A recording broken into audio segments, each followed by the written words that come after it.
மீண்டும் முதல் கையெழுத்து. உதயநிதி சொன்ன விஷயம் இனியும் ஏமாற மாட்டோம்.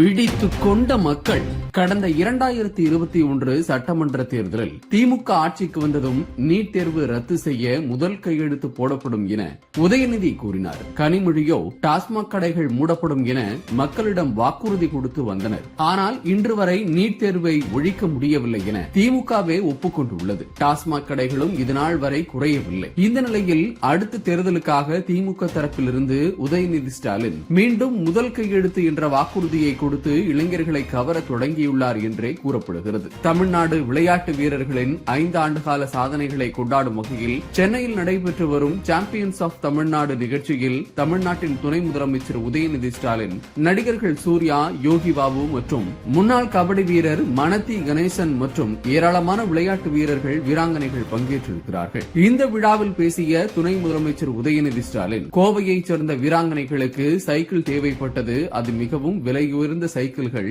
அதை வரவழைக்க 1 மாதம் ஆகும் என்றும் கூறினார்கள். அப்போதுதான் நம்ம ஸ்கூல் பவுண்டேஷன் போன்றே தமிழ்நாடு சாம்பியன்ஸ் பவுண்டேஷன் ஆரம்பிக்கலாம் என்று தோன்றியது. இது குறித்து முதலமைச்சர் மு.க. ஸ்டாலின் அவர்களிடம் கூறினோம். உடனே 5 லட்சம் ரூபாய் கொடுத்து இந்த திட்டத்தை தொடங்கி வைத்தார்கள். கடந்த 3.5 ஆண்டுகளில் 1000 பேருக்கு ரூபாய் 30 கோடி வழங்கியுள்ளோம். இதுவரை 500 பேர் பல்வேறு பதக்கங்களை வென்றிருக்கிறார்கள். தமிழ்நாடு முழுவதும் 41 விடுதிகளில் 2500 பேர் தங்கியிருக்கிறார்கள். அனைத்து விடுதிகளும் டிவி, குளிர்சாதன பெட்டி, ஸ்மார்ட் வாட்ச், சலவை இயந்திரம் உள்ளிட்ட வசதிகள் வழங்கப்பட்டுள்ளன.